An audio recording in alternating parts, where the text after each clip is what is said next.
Hi everyone, Dr. Frankie here, and today I'm going to talk about one of my recent blog articles focusing on two eyes make an us, why it's important to be yourself even in a relationship. Such an important thing to keep in mind. So here we go. Have you morphed into a couple and now have no idea what you would do if the other person was not around? Do you tend to use we instead of I when you talk about experiences you shared with your partner? Do you say things like, I was just talking to Stacy about that, or Stacy and I were just thinking about that every other sentence? Do you make decisions about how you spend your time, how you spend your money, or how you fuel your body according to what your partner tells you or what you decide together, even if the activities do not involve them? Hello, where did you go? Many of us get excited about new interests and make compromises when we begin to build romantic relationships.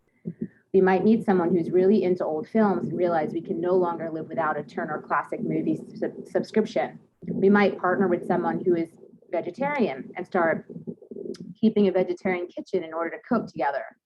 We might realize that our habit of not washing the dishes for weeks or of washing the dishes within seconds of use is off-putting to others. In some cases, these evolutions can enrich our lives and partnerships, but in others, they can take away from our relationships with others and ourselves. They can even be an excuse for us to lose ourselves. When you meet someone, you click because of who you are at that moment. As you get to know each other and experience the new relationship, you might opt to spend time with them instead of your friends, yourself, or your interests.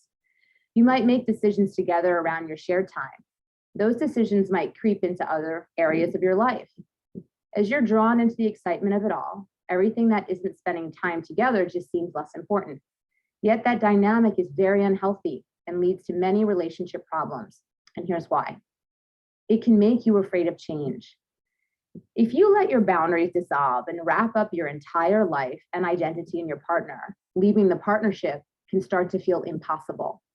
If you put all of your time, effort, and energy into your relationship and into this person instead of your family, friends, interests, hobbies, and self, you may feel stuck. Relationships should always feel like and be a choice. If you've ever felt afraid to leave because what's out there might be worse, or felt too scared of your own future to consider leaving, even if you feel miserable, that's a red flag. Years or decades into a relationship in which you've prioritized your partner to the exclusion of all else can leave you feeling resentful at best. You might feel angry, whether at them or yourself. You might start to approach them with the four horsemen of the relationship apocalypse, which include contempt, criticism, defensiveness, or stonewalling. You might also experience anxiety, depression, and other negative mental health impacts. If this dynamic feels familiar, your relationship needs to shift. You are never stuck, either in a dynamic or in a relationship. You can change your relationship or you can end it. The decision is truly yours. It's not yours and your partner's, it's fully yours. If you stay, you will have to work together, but the choice to do so is one that only you can make for yourself. Your relationship can get disconnected. When you met, your partner was attracted to you, your ideas, interests, outlook, and all the different ways you spent your time and attention. You did those things because they made you happy and fulfilled. You probably were excited and animated while you spoke about them. You shared some things and not others. You had things to talk about and sought fulfillment outside of any other person. Over time, you stopped pursuing those interests and only focused on the other person and the relationship. Chances are that you also started to feel like you both had fewer, new, and different things to talk about.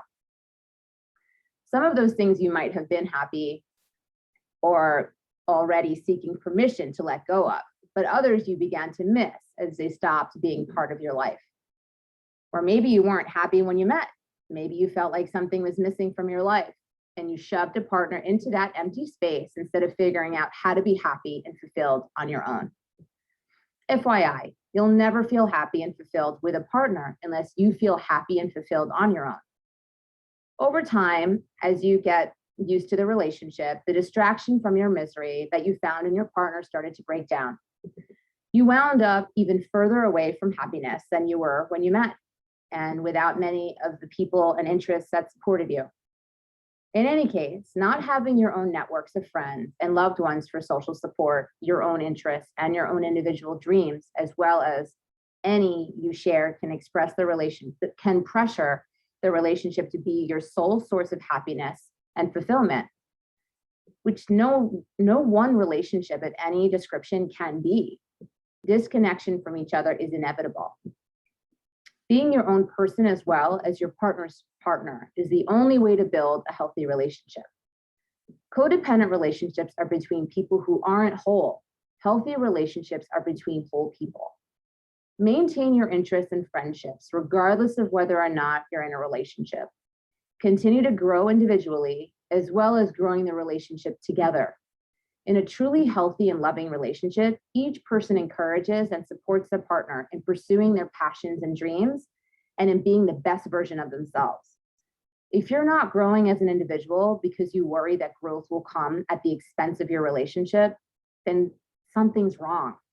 You should never have to give up who you are or what your dreams are in order to be with someone, ever. So, some food for thought. I hope you enjoyed this week's blog, and I will be back next week. Thanks for tuning in.